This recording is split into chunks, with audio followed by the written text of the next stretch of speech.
그 다음에 8장으로 넘어가요. 8장으로 넘어가면 8장에서 굉장히 중요한 부분이 나와요. 8장에서는 그 가늠한 여자와의 대화가 나온다고요. 가늠한 여자. 그 장면을 여러분들이 한번 생각해 보세요. 그 장면은 예수님이 있고 그 다음에 여자가 가늠한 여자가 있고 그 다음에 무리들이 있어요. 그 그림을 한번 그려보면 그 그림은 무엇을 우리한테 얘기할 수 있을까요 지금? 자, 가늠한 가늠한 여자가 있고 그 다음에 그 가늠한 여자를 죽이려는 무리들이 있어요. 돌로 쳐 죽이려는 그 무리들이 있고 예수님이 있어요. 이 세 가지는 무엇을 우리한테 보여주시기 위한 하나의 그 그림일까요? 이게 하나의 무대라고 생각했을 때 무리들은 율법이죠. 율법. 예수님은 복음이고 여자는 죄인이죠. 이게 관음한 여자를 율법은 죄로 쳐 죽일 수밖에 없어요. 이건 당연한 거죠. 근데 예수님이 구해주죠. 죄 있는 자가 돌로 쳐라. 이게 재밌는 것이 그 바닥에 땅에 뭘 쓰셨잖아요. 무엇을 썼을까라고 생각해서 우리는 그렇게 추측할 수 있어요. 지금 이 사람들이 간음죄를 가지고 지금 시비를 걸기 때문에 제일 앞에서 제일 큰 돌 들고 있는 놈 딱 보고 너는 몇 월 며칠 간음했지 라고 우리가 추측할 수 있어요. 왜? 간음보다 더 큰 죄를 지어야지 그 양심에 갇히게 되잖아요. 그냥 예를 들어서 그것이 숨겨져 있으면 이 사람들이 다 그냥 돌로 쳐 죽일 수밖에 없어요. 돌로 쳐 죽이는 장면도 나오잖아요. 스테반. 그죠? 근데 예수님은 그 사람의 죄를 기록한 거죠. 어떤 죄를? 간음한. 너도 간음했지. 그 다음 둘째, 너도 간음했었지. 그러니까 이 사람들이 뭐요? 돌을 놓았다고요. 이것도 똑같은 죄를 지었기 때문에. 그러면 이 예수님이 뭐라고 얘기를 하냐면요. 자, 10절 한번 보세요. 10절. 8장 10. 예수께서 일어나사 여자 외에 아무도 없는 것을 보시고 이르시되 여자여 너를 고발하던 그들이 어디 있느냐 너를 정죄하는 자가 없느냐. 예. 그러면 예수 그저 가늠한 여자가 어떻게 했을까요? 그 다음에 삶을 11절 보면요. 대답해서 주여 없나이다. 예수께서 이르시되 나도 너를 정죄하지 않으니 가서 다시는 죄를 범하지 말라. 그렇게 얘기했죠. 그러면 이 여자가 내가 이제는 죄를 안 짓고 착하게 살았습니다라고 떠나면 맞을까요? 떠날까? 이미 지은 죄는 어떻게 할 건데? 그죠? 떠나지 못하죠. 왜? 다른 동네로 떠나면 다른 동네에 있는 사람이 또 죽여요. 이 여자 분명히. 그죠? 저 여자는 간음한 자라고 돌로 쳐 죽인다고요. 분명히. 근데 10절에 보면요. 예수께서 일어나서 여자 외에 아무도 없는 것을 보시고 이르시되 여자여 너를 고발하던 그들이 어디 있느냐? 너를 정죄한 자가 없느니라 얘기를 하죠. 자, 여기서 우리가 가만히 그러니까 우리가 생각해 볼 수 있는 것은 뭐냐면요. 여자와 예수님 사이에 뭐가 있었어요? 무리들이 율법. 그죠? 예수님과 우리의 사이는 아무도 낄 수 없어요. 율법이 낄 수가 없어요. 왜? 모든 것에서 우리를 속량했기 때문에. 그래서 거기에 우리 구원받은 성도들한테 하나님께서 약속하신 말씀이 그 이름을 예수라 하라. 그 이름을 임마누엘이라 하라. 하나님이 너와 함께 하신다라고 얘기해요. 우리 로마서 다시 한번 가봐요. 로마서.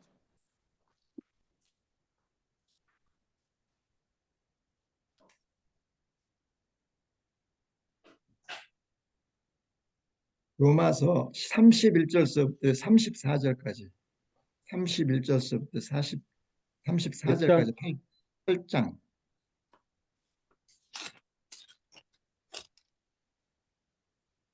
그런즉 이 일에 대하여 우리가 무슨 말하리요? 만일 예, 하나님이 예, 우리를 위하시면 예, 누가 우리를 예. 대적하리요? 음.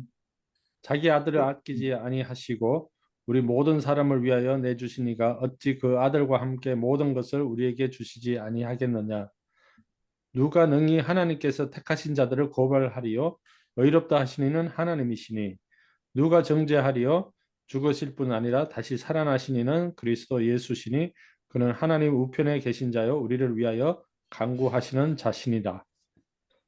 누가 우리를 31절에 있죠. 누가 우리를 대적하리요? 33절. 택하신 자를 누가 고발하리요? 30절. 누가 정죄하리요? 이게 율법이거든요. 율법이 너를 건들지 못한다는 거예요. 그죠? 그리고 하나님 우편에 계시다 우리를 위하여 간구하시는 자신이라. 그리고 39절 한번 읽어보세요. 높음이나 깊음이나 다른 어떤 피조물이라도 우리를 우리 주 예수 그리스도 안에 있는 하나님의 사랑에서 끊을 수 없으리라. 예. 율법은 우리를 정죄하고 대적하고 송사하죠. 그러나 예수 그리스도의 은혜는 우리를 거기서 건져냈기 때문에. 그죠? 여러분들이 미국에서 혹시 장례식 같은 걸 본 적이 있는가 몰라도 옛날에는 우리가 장례식 그 교회에서 장례식하고 차들이 이렇게 저 장지까지 따라간 적이 있었어요. 그럴 때 보통 폴리스 그 모터사이클이 나와서 앞뒤로 호위를 하죠. 그리고 빨간불인데도 계속 통과가 되죠. 근데 장의사차가 경찰이 앞에 폴리스가 없으면 빨간불에 서야 해요. 근데 폴리스는 법을 집행하는 사람이기 때문에 빨간불에도 갈 수 있어요. 그리고 장지까지 그냥 패스해서 간다고요. 누가 있기 때문에? 폴리스가 있기 때문에. 그러면 그 뭐랄까 그 장의사의 그 안에 그 죽은 사람은 과거에 어떤 사람인지 우리는 몰라요. 죄를 지었는지 뭔지 전혀 몰라요. 그 사람에 대해서 전혀 모르는데 경찰이 앞에 서 있기 때문에 모든 빨간불을 다 통과해서 장지까지 가요. 그거하고 비슷해요. 예수님은 우리를 데려가시는데 죄를 묻지 않는다고 그랬어요. 예수님이 없으면 서야 해요. 율법이 다 가로막혀 있기 때문에. 그러니까 율법과 우리 사이는 아무것도 없어요. 예수밖에 없는 거예요. 그래서 중보자는 한 분이라는 거죠. 예수 그리스도밖에 없다. 우리가 이런 것들을 좀 이해하면 그 은혜가 얼마나 큰가를 우리가 또 알 수 있죠. 근데 중요한 것은 뭐냐면 여기서 예수님이 그렇게 얘기를 하죠. 여자를 살린 목적을 얘기해요. 뭐라고 얘기하냐면 12절 아니 다시 요한복음 맞아요. 요한복음 8장 12절 맞아요. 8장 12절 예수께서 또 말씀하여 이르시되 나는 세상의 빛이니 나를 따르는 자는 어둠에 다니지 아니하고 생명의 빛을 얻으리라. 두 번째 예수님께서 나는 세상의 빛이니 그러니까 여기서 그 가늠한 여자를 그 살려준 목적 죄에서 구원한 목적은 이 말씀을 하시기 위한 하나의 근거가 되는 거죠. 오병이어의 기적을 만들어 나는 생명의 떡이다고 말씀하셨고 두 번째로 나는 세상의 빛이다. 우리가 그 설교 들을 때 나는 세상의 빛, 너희는 세상의 빛이라 소금이라 했을 때 우리는 그것에 대해서 우리의 어떤 착한 선행을 얘기하는 경우가 많아요. 근데 과연 그럴까요? 그 선행이 나쁜 건 아니에요. 만약에 내가 너무 착하게 살아. 그러면 그 이웃이 나의 착함을 보고 예수 믿을까요? 여러분들은 어떤 사람들이 여러분한테 착한 일을 했다 해서 예수 믿겠습니까? 그렇지 않으면 어느 날 예수님 나를 택해서 거듭나겠을까요? 어떤 사람이 아무리 착한 일을 해도 설령 그 인간이 나를 사랑해 십자가에 죽는다 하더라도 예수 믿는 거하고 전혀 관계없는 거예요. 내 이웃이 나를 위해서 죽는다고 예수 믿습니까? 그래서 사람들은 선행을 너무 강조하기 때문에 내가 착한 일을 하면 된다고 생각하는 사람이 많아요. 그러나 내 입에서 예수 그리스도라는 복음이 나가지 않으면 절대 안 된다고 문제는. 사도 시대 때 그 순교한 사람들이 그 삶이 나빠서 순교한 게 아니에요. 왜 순교했죠? 그 사람들이 그 입에서 나오는 복음 때문에. 우리 사도행전 잠깐 펴봐요. 사도행전 5장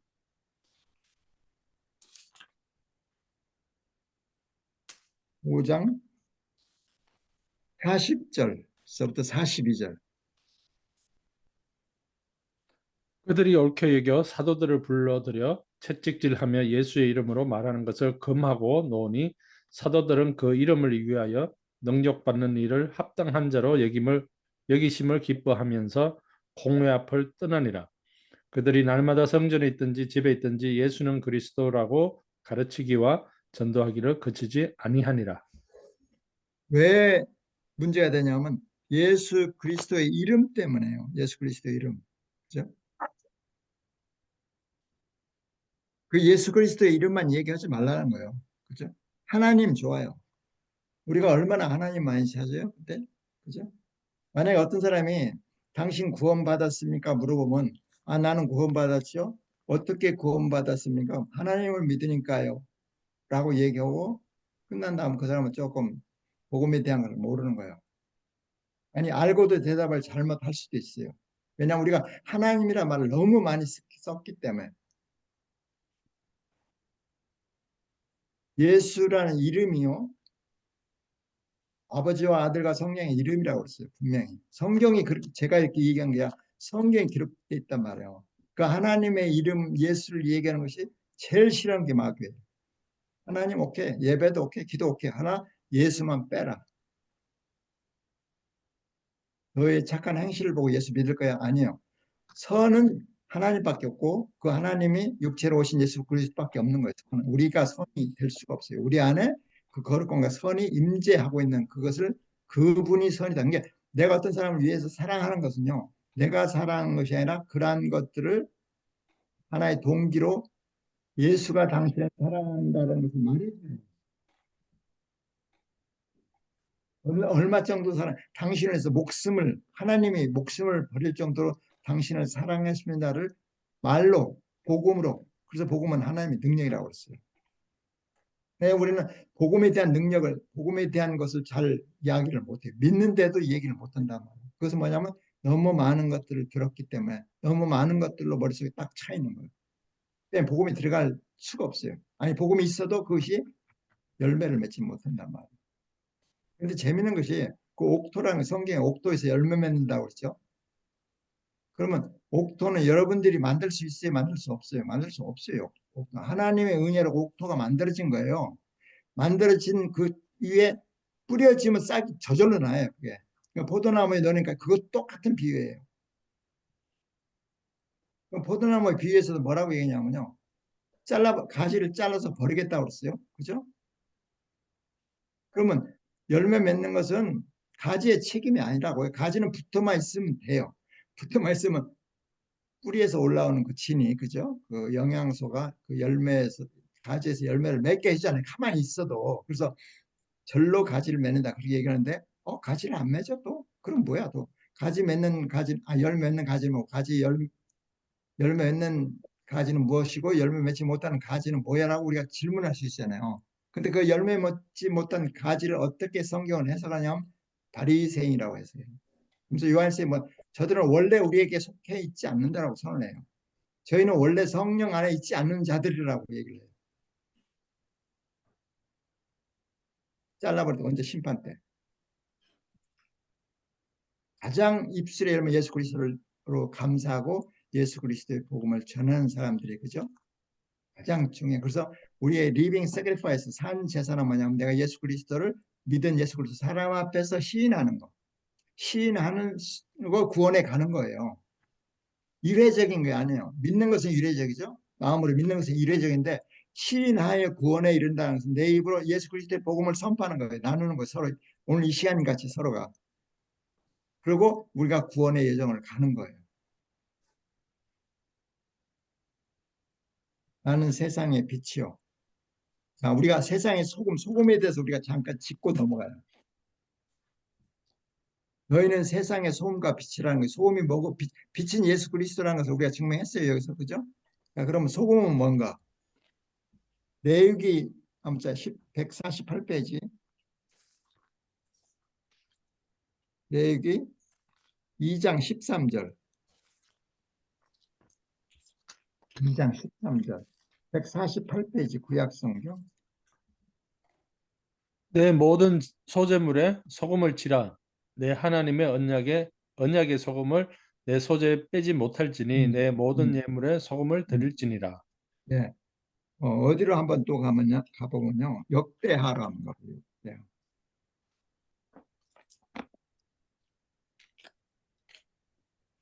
역대하, 역대하 13장. 13장.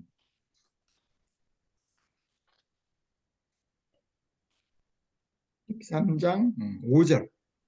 672페이지요. 13장 5절. 이스라엘 하나님 여호와께서 소금 언약으로 이스라엘 나라를 영원히 다윗과 그의 자손에게 주신 것을 너희가 알 것 아니냐. 모든 재물 소재물에 소금을 뿌리라. 이것은 너희와 맺는 소금 언약이라. 언약. 모든 언약의 중심에는 누가 있다고요? 그리스도, 예수 그리스도가 있는 거예요. 그죠? 아브라함 언약도 마찬가지고 노아 전부 다 그 언약의 중심에는 예수 그리스도가 감춰져 있어요. 그러니까 너희는 빛과 소금이 되라는 것은 어떤 희생적인 삶을 얘기하죠. 일리가 있죠. 그건. 근데 그보다 더 중요한 것은 뭐예요? 빛과 소금이 되라는 것은 나의 증인이 되라는 얘기예요.